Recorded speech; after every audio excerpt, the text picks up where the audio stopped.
നമസ്കാരം. ഇന്ത്യയുടെ തലസ്ഥാനത്തിൻ്റെ മുഖ്യമന്ത്രി ജയിലിൽ തന്നെ തുടരും. ഇന്നത്തെ ചരിത്രപരമായ അല്ലെങ്കിൽ സുപ്രധാന വിധി അതാണ് സൂചിപ്പിക്കുന്നത്. രാജ്യം ഇപ്പോൾ ഒരു തെരഞ്ഞെടുപ്പിനെ നേരിടാൻ പോവുകയാണ്. എങ്ങനെയാണ് ഈ വിധി നമ്മുടെ രാഷ്ട്രീയത്തിൽ പ്രതിഫലിപ്പിക്കുന്നത് എന്നാണ് ഈ ചർച്ചയിലൂടെ നമ്മൾ ഇന്ന് വിശദീകരിക്കുന്നത്. RP, ഈ സംഭവത്തെ എങ്ങനെയാണ് നമ്മൾ കാണേണ്ടത്, അല്ലെങ്കിൽ ഇന്ത്യൻ രാഷ്ട്രീയത്തിൽ ഇത് ഏത് പ്രതികരണമാണ് ഉണ്ടാക്കുക? ഈ സംഭവം, അതായത് ഡൽഹി മുഖ്യമന്ത്രി അരവിന്ദ് കെജ്രിവാളിൻ്റെ ഇന്ന് അദ്ദേഹത്തിൻ്റെ ഈ കസ്റ്റോഡിയൽ, അദ്ദേഹം ED കസ്റ്റഡിയിൽ ഇരിക്കുന്ന ചോദ്യം ചെയ്തുകൊണ്ടുള്ള അദ്ദേഹത്തിൻ്റെ ഹർജിയാണ് തള്ളിയിരിക്കുന്നത്, അല്ലേ? അതെ. അപ്പോൾ ഇത് വളരെ അറസ്റ്റ് നിയമപരമോ ആണോ, അതോ അറസ്റ്റിന് ശേഷമുള്ള ഈ ജുഡീഷ്യൽ കസ്റ്റഡി, EDയുടെ കസ്റ്റഡി, അത് ശരിയാണോ? രണ്ടും ചോദ്യം ചെയ്തു. കള്ളപ്പണത്തെ കേസിന്റെ മെറിറ്റിലേക്ക് കടന്നിട്ടില്ല, ആധാരമായ കേസിന്റെ മെറിറ്റിലേക്ക് കടന്നിട്ടില്ല. ഈ ഒരു നടപടിയാണ് ചോദ്യം ചെയ്തത്. ആ നടപടി ശരിയാണ്. EDയുടെ പക്കലുള്ള തെളിവുകൾ വെച്ച് നോക്കിക്കഴിഞ്ഞാൽ ഇതിലൊരു ഗൂഢാലോചന നടന്നിട്ടുണ്ടെന്നും ആ ഗൂഢാലോചനയിൽ മറ്റാർക്കുമല്ല അരവിന്ദ് കെജ്രിവാളിന് തന്നെ പങ്കുണ്ട് എന്ന് സംശയിക്കത്തക്കവണ്ണമുള്ള കാര്യങ്ങളുണ്ട് എന്നാണ് കോടതി ഇന്ന് പറഞ്ഞു വെച്ചിരിക്കുന്നത്. തീർച്ചയായിട്ടും വളരെ പ്രധാനപ്പെട്ട ഒരു കാര്യമല്ലേ. കോടതിയുടെ വാക്കുകൾ വളരെ പ്രധാനമാണ്. കിങ് പിൻ എന്നുള്ള ഒരു വാക്ക് തന്നെയാണ്. കിങ് പിൻ എന്ന് മാത്രമല്ല,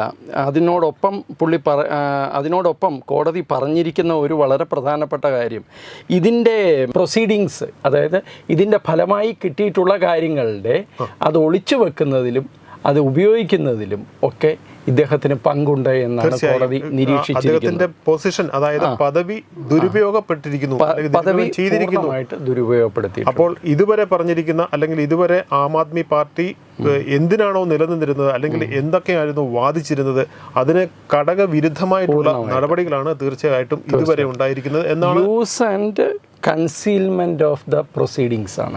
അതായത് ഈ കിട്ടിയിരിക്കുന്ന പൈസയാണല്ലോ, ആ പൈസ യൂസ് ചെയ്യുന്നതിലും കൺസീൽ ചെയ്യുന്നതിലും ഇദ്ദേഹത്തിന് പങ്കുണ്ടെന്നാണ്. ഇതിലേറ്റവും പ്രധാനപ്പെട്ട ഒരു കാര്യം ധാർമ്മികതയുടെ വിഷയമാണ്. തീർച്ചയായിട്ടും ഓർക്കുന്നുണ്ടാവും സിജു, ഏതാനും മാസങ്ങൾക്ക് മുമ്പ് ഈ ഒരു വിഷയം പൊങ്ങി വന്നപ്പോൾ അരവിന്ദ് കെജ്രിവാൾ വളരെ ചിരിച്ചുകൊണ്ട് ദില്ലിയിലെ മാധ്യമങ്ങളുടെ മുമ്പിൽ ഒരു കാര്യം പറയും, എനിക്ക് കേസ് തന്നെ എന്താണെന്ന് എനിക്ക് മനസ്സിലാവുന്നില്ല.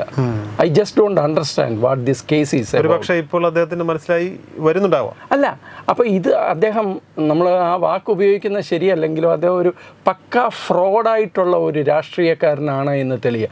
അദ്ദേഹം എന്തൊക്കെ പറഞ്ഞോ അതിനൊക്കെ എതിരായിട്ടുള്ള കാര്യങ്ങളാണ് യഥാർത്ഥത്തിൽ അദ്ദേഹം ചെയ്തുകൊണ്ടിരുന്നതെന്ന് നമുക്കിപ്പോൾ പറയാം. കാരണം അണ്ണാ ഹസാരെ എന്ന് പറയുന്ന ഒരു വൻ വൃക്ഷം, അദ്ദേഹത്തിൻ്റെ തണലിൽ വളർന്നു വന്ന ആൾ. അപ്പോൾ അദ്ദേഹം തന്നെ ഈ മദ്യം, അഴിമതി, ഇതുപോലുള്ള വിഷയങ്ങൾക്കെതിരാണ്. അധികാരത്തിലേക്കില്ല എന്ന് പറഞ്ഞൊരു വ്യക്തി, അധികാരത്തിലേക്കില്ല എന്ന് പറഞ്ഞു. ഞാൻ നിങ്ങളുടെ സാക്ഷി നിർത്തി പറയുന്നു, ഞാൻ പാർലമെൻറ്റ് പൊളിറ്റിക്സിൽ, തെരഞ്ഞെടുപ്പ് രാഷ്ട്രീയത്തിലേക്ക് ഒരിക്കലും വരില്ല എന്ന് പറഞ്ഞ ആളാണ്. അപ്പോൾ പറഞ്ഞതിനെല്ലാം ഘടകവിരുദ്ധമായി നിന്നു എന്ന് മാത്രമല്ല, മദ്യ മാഫിയയോടെ തന്നെ നെഗോഷിയേറ്റ് ചെയ്ത് അവരിൽ തന്നെ ചില ആൾക്കാരെ പ്രത്യേക പരിഗണന കൊടുത്ത് അവരിൽ നിന്ന് കാശ് മേടിച്ച് പഞ്ചാബിലെയും ഗോവയിലെയും ഇലക്ഷൻ നടത്തി. ഇതാണ് സംഭവം. ഇദ്ദേഹത്തിൻ്റെ അണികൾ വാദിക്കുന്നത് അഴിമതി നടന്നിട്ടുണ്ടാവാം, അതിൽ അവർ സംശയം പ്രകടിപ്പിക്കുന്നുണ്ട്, ഒരു സംശയത്തിൻ്റെ ആനുകൂല്യം അതിന് നൽകുന്നുണ്ട്. അഴിമതി നടന്നിട്ടുണ്ടെങ്കിൽ തന്നെ ഞങ്ങളുടെ മുഖ്യമന്ത്രിക്ക് ഇതിൽ പങ്കില്ല എന്നാണ് പറയുന്നത്. അതിനകത്ത് എനിക്കൊരു അഭിപ്രായ വ്യത്യാസമുണ്ട്. നമ്മൾ ഒരു 2 ആഴ്ച മുമ്പ് ദില്ലിയിലെ ചില ദേശീയ മാധ്യമങ്ങൾ ദില്ലിയിൽ തന്നെ നടത്തിയ സർവേ ഉണ്ട്. ആ സർവേയിൽ 46% ആൾക്കാർക്കും അരവിന്ദ് കെജ്രിവാളിന് ഇതിൽ ബന്ധമുണ്ടാകാമെന്ന് സംശയം പ്രകടിപ്പിച്ചിട്ടുണ്ട്. അതിപ്പോൾ ഏതാണ്ട് 90 കാണും ഈ വിധിയൂടെ വന്നതോടുകൂടി. പിന്നെ ഇതിനെ തെരഞ്ഞെടുപ്പുമായി ബന്ധപ്പെടുത്തുന്നത്, ഇത് തീർച്ചയായിട്ടും ആപ്പിനൊരു വലിയ തിരിച്ചടിയാണ്. പക്ഷേ ഈ തെരഞ്ഞെടുപ്പിൻ്റെ സമയത്തേക്ക് ഈ പ്രൊസീഡിങ്സിനെ കൊണ്ടുവന്നത് കേജ്രിവാൾ അദ്ദേഹം തന്നെയാണ്. ഒരുപക്ഷെ അദ്ദേഹത്തിന്റെ തന്ത്രത്തിന്റെ ഭാഗമായിരിക്കാം, പക്ഷേ തന്ത്രം പാളിപ്പോയി. ആ തന്ത്രമാണ്, അദ്ദേഹം ഒരു റിസ്ക് എടുത്തതാണ്. അതായത് തെരഞ്ഞെടുപ്പ് സമയത്ത് എൻ്റെ അറസ്റ്റൊക്കെ വരുമ്പോൾ ഈ കേസിൻ്റെ മെറിറ്റിലേക്ക് ആൾക്കാർ പോകാതെ ഈ രാഷ്ട്രീയത്തിന് പ്രാധാന്യം കൊടുക്കും. അപ്പോൾ ദാ എന്നെ പിടിച്ചകത്തിട്ടിരിക്കുന്നു എന്നുള്ള ഒരു വലിയ ഒരു സഹതാപ തരംഗം ഉയർത്താൻ. പക്ഷെ അതുണ്ടായില്ല. കാരണം ഈ കേസ് വളരെ കൃത്യമാണ്. ഒരു കേസല്ല ഇതിനകത്ത്. പ്രേക്ഷകർക്കും അതിൻ്റെ ഡീറ്റെയിൽസ് അറിയാമായിരിക്കും. CBIയുടെ കേസുണ്ട്, ക്രിമിനൽ കോൺസ്പിറസിയുടെ കേസുണ്ട്, മണി ലോണ്ടറിങ്ങിൻ്റെ ED കേസും ഉണ്ട്. ഈ രണ്ട് CBI കേസുകളും ഒരു ED കേസും ഉണ്ട്. അപ്പോൾ PMLA എന്ന് പറയുന്ന prevention of money laundering act പ്രകാരമുള്ള കേസുണ്ട്.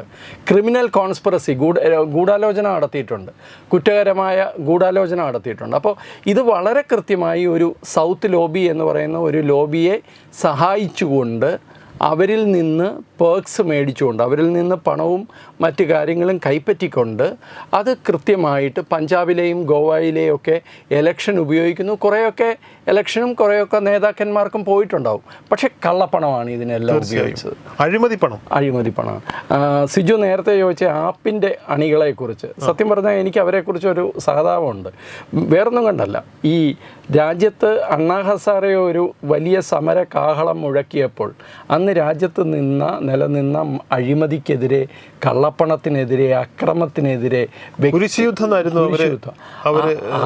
അതിലൊക്കെ ആകൃഷ്ടരായി വന്ന ആൾക്കാരാണ് പിന്നീട് ആപ്പിലേക്ക് കയറിയത്. അരവിന്ദ് കെജ്രിവാൾ രാഷ്ട്രീയ പാർട്ടി ഉണ്ടാക്കിയപ്പോൾ ആ ആൾക്കാരെ മുഴുവൻ ചതിച്ചതുപോലല്ലേ. അഴിമതിയെ തുടച്ചു നീക്കും എന്നുള്ളതാണ് അവരുടെ സിമ്പല് തന്നെ. ചൂല് തന്നെ വന്നതാണ് ഇപ്പൊ. പക്ഷെ അവരുടെ മുദ്രാവാക്യങ്ങളെല്ലാം ഇപ്പോൾ നഷ്ടപ്പെടുന്ന ഒരു കാഴ്ചയാണ്. മുദ്രാവാക്യങ്ങൾ, നിലപാടുകൾ, പറഞ്ഞ കാര്യങ്ങൾ എല്ലാത്തിനും എതിരായിട്ട്, അല്ലെങ്കിൽ എല്ലാത്തിനും ഘടകവിരുദ്ധമായിട്ട്, അല്ലെങ്കിൽ ഒരു ഉപമുഖ്യമന്ത്രിയായിരുന്ന ഒരാൾ മനീഷ് സിസോദിയ, സഞ്ജയ് സിംഗിനെ പോലെ ഒരു മന്ത്രി, ഇവരൊക്കെ ഇത്രയും കാലം എങ്ങനെ ജയിലിൽ കിടക്കുന്നേ? ഈ അണികൾ തന്നെ ഇപ്പോൾ സിസോദിയെ അല്ലെങ്കിൽ മാപ്പുസാക്ഷിയാക്കിക്കൊണ്ട് അദ്ദേഹം ചെയ്തിട്ടുണ്ടാവാം, ഞങ്ങളുടെ മുഖ്യമന്ത്രി ചെയ്തിട്ടില്ല എന്നൊരു വാദത്തിലേക്ക് ഇപ്പോൾ എത്തുന്നുണ്ട്. ഇപ്പോൾ അതിനുള്ള ഉത്തരം താങ്കൾ ഇപ്പം തന്നെ പറഞ്ഞു. കിങ് പിൻ ആണെന്നുള്ള കോടതിയുടെ സമർപ്പിച്ചിരിക്കുന്ന തെളിവുകളുടെ അടിസ്ഥാനത്തിൽ, ഇത് പൊളിറ്റിക്കലായി തീരുമാനിക്കേണ്ട, രാഷ്ട്രീയമായിട്ടുള്ള പരിഗണിക്കേണ്ടതോ ഒന്നുമല്ല, തെളിവുകളുടെ അടിസ്ഥാനത്തിൽ അരവിന്ദ് കെജ്രിവാൾ തൻ്റെ പദവി ദുരുപയോഗം ചെയ്തിരിക്കുന്നു. അദ്ദേഹത്തിൻ്റെ ഈ കേസ് മറയ്ക്കാനും അല്ലെങ്കിൽ അവിടെ ഒരു അഴിമതിക്കുള്ള ഒരു സാധ്യത അദ്ദേഹം നേരത്തെ തന്നെ അറിഞ്ഞിരുന്നു എന്ന് മാത്രമല്ല, അദ്ദേഹം കൂടി കരുക്കൾ നീക്കി എന്നുള്ള സൂചനയാണ് കോടതി നൽകുന്നത്. അത് വളരെ വ്യക്തമാണ്. ഇതുകൊണ്ട് എനിക്ക് തോന്നുന്നില്ല ഈ കേസ് ഉടനെ ഒന്നും തീരുമെന്ന്. ഇത് ഈ പാർട്ടിയുടെ അല്ലെങ്കിൽ ആപ്പിൻ്റെ ഒരു അടിത്തറ ഇളക്കുന്ന കേസായിട്ട് മാറും. കാരണം എന്തിനൊക്കെ എതിരായിട്ടാണോ? കാരണം ഈ ധാർമ്മികത എന്ന് പറയുന്ന നിലവിലുള്ള എല്ലാ രാഷ്ട്രീയ പാർട്ടികൾക്കും എതിരെ ഒരു തിരുത്തൽ ശക്തിയായിട്ട് വന്ന പാർട്ടിയാണ് ആപ്പ്. അതിലെ അണികൾ 90% അതിനോട് യോജിക്കുന്നവരുമാണ്. അവരെയൊക്കെ ചതിച്ചുകൊണ്ടുള്ള ഒരു പോക്കായി പോയി കുറച്ച് വർഷങ്ങൾക്കിടയിൽ. ഇതുവരെ ഉണ്ടായിരുന്ന എല്ലാ വാദങ്ങളും എല്ലാം നിരർത്ഥകമായിക്കൊണ്ടാണ് ഇന്നത്തെ വിധി വരുന്നത്. അതുപോലെ തന്നെ സിജുന് എന്ത് തോന്നുന്നു, ഇനി എന്ത് സംഭവിക്കും ഈ പാർട്ടിക്ക്? തീർച്ചയായും നിയമപരമായിട്ട് കുറേ വഴികളുണ്ട് അവർക്ക്. തീർച്ചയായിട്ടും അപ്പീൽ പോകാം, മേൽക്കോടതിയിൽ ഇതിനെപ്പറ്റി സമീപിക്കാം. പക്ഷേ രാഷ്ട്രീയമായി ഉണ്ടാകുന്ന തിരിച്ചടികളാണ്. അദ്ദേഹം ഇപ്പോഴും ജയിലിൽ നിന്നാണ് ദില്ലി ഭരിച്ചുകൊണ്ടിരിക്കുന്നത്. അതിന് ഒരു പക്ഷേ ഒരു തീരുമാനത്തിലെത്തിയേക്കാം. ഇനിയെങ്കിലും അദ്ദേഹം രാജിവെക്കണമെന്നാണ് എൻ്റെ അഭിപ്രായം. എൻ്റെ അഭിപ്രായം ഇനിയെങ്കിലും അദ്ദേഹം എന്തെങ്കിലും ഒരു ചെറിയ കണികയെങ്കിലും അവശേഷിക്കുന്നുണ്ടെങ്കിൽ അദ്ദേഹം രാജിവെക്കണമെന്നാണ് എനിക്ക് തോന്നുന്നത്. തീർച്ചയായിട്ടും അതാണ് ആവശ്യം. കാരണം ജനങ്ങൾ പ്രതീക്ഷിക്കുന്നത് അങ്ങനെ. കോടതി പോലും സംശയം പ്രകടിപ്പിച്ച സ്ഥിതിക്ക്, നമ്മൾ പ്രശസ്തമായിട്ടുള്ള വാചകമുണ്ട്, സീസറിന്റെ ഭാര്യ സംശയത്തിന് അതീതയായിരിക്കണം എന്ന് പറയുന്നത് പോലെ തന്നെ അങ്ങനെ ഒരു പറയാനൊരു ജഡ്ജി അവിടെ ഇല്ലാതായി പോയി എന്നുള്ളതായിരിക്കാം. അല്ല, ഇപ്പൊ പക്ഷെ ഇന്ന് വളരെ കൃത്യമായിട്ട് അത് പറഞ്ഞിട്ടുണ്ട്. അത് കാരണം ഈ തെളിവുകളുണ്ട് എന്ന് കോടതിക്ക് ബോധ്യപ്പെടണമെങ്കിൽ അത് തീർച്ചയായിട്ടും അതൊരു ചെറിയ കാര്യമല്ല. ഇതൊരു രാഷ്ട്രീയ കേസാണ് എന്നുള്ള ഇവരുടെ വാദത്തെ പൂർണ്ണമായിട്ട് ഖണ്ഡിക്കുന്ന ഒരു കാര്യമാണ് ഇന്നത്തെ കോടതിയുടെ നിരീക്ഷണം. ഞാൻ ചോദിച്ചില്ലേ എന്ത് സംഭവിക്കും ആപ്പിനെന്ന്? എനിക്ക് തോന്നുന്നത് ആപ്പ് പിളരുമെന്നാണ്. ഈ പാർട്ടി പിളരാൻ സാധ്യതയുണ്ട്. ഒരു പക്ഷേ തീർച്ചയായിട്ടും ഗോവയിലും പഞ്ചാബിലും ഒക്കെ ഇത് പിളരാൻ സാധ്യതയുണ്ട്. എന്ന് മാത്രമല്ല, ഈ പാർട്ടിയുടെ മുന്നോട്ടുള്ള ഒരു വ്യാപനം അത് മറ്റ് സംസ്ഥാനങ്ങളിലേക്കൊക്കെ കടന്നു കയറാൻ ശ്രമിക്കുന്നത് പൂർണ്ണമായിട്ട് അത് നഷ്ടപ്പെടും. അതിൻ്റെ ആ ഒരു ഇത് നഷ്ടപ്പെടും. അത് മാത്രമല്ല എന്നാണ് ചില രാഷ്ട്രീയ സൂചനകൾ നൽകുന്നത്. കഴിഞ്ഞ ദിവസമാണ് സഞ്ജയ് സിംഗ് പുറത്തിറങ്ങിയത്. അദ്ദേഹം ഈ കേസിൽ തന്നെ അകത്തായിരുന്നു. അദ്ദേഹം പുറത്തിറങ്ങിയിട്ടുണ്ട്. ഇപ്പോൾ പുറത്തുള്ള പ്രമുഖരായിട്ടുള്ള നേതാക്കൾ എന്ന് പറയുന്നത് സഞ്ജയ് സിംഗും പഞ്ചാബ് മുഖ്യമന്ത്രി ഭഗവന്ത് സിംഗ് മാനുമാണ്. അവരുടെ കയ്യിലാണ് ഇപ്പോൾ പാർട്ടി. തീർച്ചയായും അത് വളരെ അപകടകരമായിട്ടുള്ള, അല്ലെങ്കിൽ AAP അണികൾക്ക് തീർച്ചയായിട്ടും നിരാശപ്പെടേണ്ടി വരുന്ന ഒരു രീതിയിലേക്കാണ് ആ പാർട്ടിയുടെ ഗതി എന്നുള്ള സൂചനയാണ് രാഷ്ട്രീയമായിട്ട് നമുക്ക് പലയിടത്തും ലഭിക്കുന്നത്. ഇതേ വളരെ പെട്ടെന്ന് ഇങ്ങനെ പൊങ്ങി വന്ന ഒരു പാർട്ടി. തീർച്ചയായിട്ടും. അപ്പൊ അതേപോലെ തന്നെ ചിലപ്പോൾ ഈ പാർട്ടി ഇല്ലാതാവും. ഇപ്പോൾ കാണുന്ന അരവിന്ദ് കെജ്രിവാളിന്റെ പത്നിയോ അല്ലെങ്കിൽ അതിഥിയോ അവരൊന്നും അല്ല ഈ പാർട്ടിയെ ഇനി ഏത് രീതിയിലേക്ക് നയിക്കാൻ പോകുന്നത്. അത് എത്തിയിരിക്കുന്നത് ഒരു റോങ് ഹാൻഡ്സിലാണ് എന്ന് സൂചന. സഞ്ജയ് സിംഗിനെ കുറിച്ച് അങ്ങനെ ചില സൂചനകളുണ്ട് നേരത്തെ തന്നെ. അധികാരത്തിന് വേണ്ടി മാത്രം ഭ്രമമുള്ള ആളാണ്.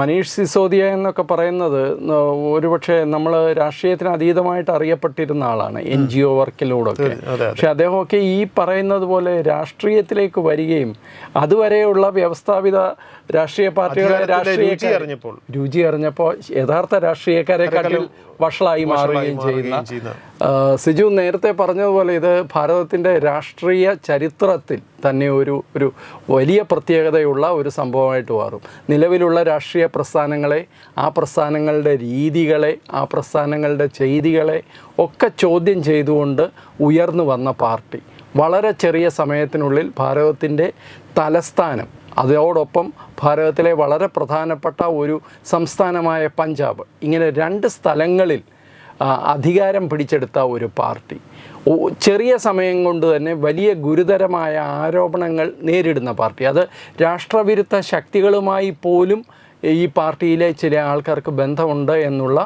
ആരോപണങ്ങൾ പോലും നിലവിലുള്ള, അങ്ങനെ വലിയ ആരോപണങ്ങൾ നേരിടുന്ന ഒരു പാർട്ടി, അങ്ങനെ ഒരു തിരുത്തൽ ശക്തിയായി വന്ന പാർട്ടി സ്വയം ഈ രാഷ്ട്രീയത്തിലെ ഏറ്റവും മോശമായ, ഏറ്റവും ആഴമേറിയ ചെളിക്കുണ്ടിലേക്ക് ആഴ്ന്നു പോകുന്ന ഒരു കാഴ്ചയാണ് ഇപ്പോൾ കാണുന്നതെന്ന് പറയേണ്ടി വരും.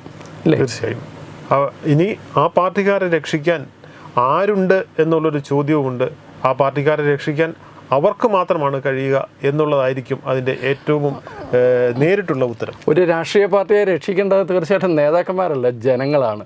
പക്ഷേ ഈ രാഷ്ട്രീയ പാർട്ടിയെ സംബന്ധിച്ചിടത്തോളം ജനങ്ങളുടെ പിന്തുണ ഇനിയും അധികം ഉണ്ടാവുമെന്ന് തോന്നുന്നില്ല. ഞാൻ നേരത്തെ പറഞ്ഞ പോലെ ഏതാണ്ട് പകുതിയോളം ആൾക്കാർ ചോദിച്ചവർ പറയുന്നത് ഇദ്ദേഹത്തിന് ബന്ധമുണ്ടെന്നാണ്. അപ്പോൾ ഇന്നത്തെ വിധിയുടെ വന്നതോടുകൂടി ആ ഭാഗം ഏതാണ്ട് തീരുമാനമാകും.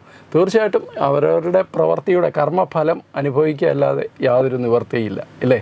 എഡിറ്റോറിയലിൻ്റെ ഈ ഭാഗം ഇവിടെ അവസാനിക്കുന്നു. മറ്റൊരു വിഷയവുമായി അടുത്ത ദിവസം. നമസ്കാരം. നമസ്കാരം.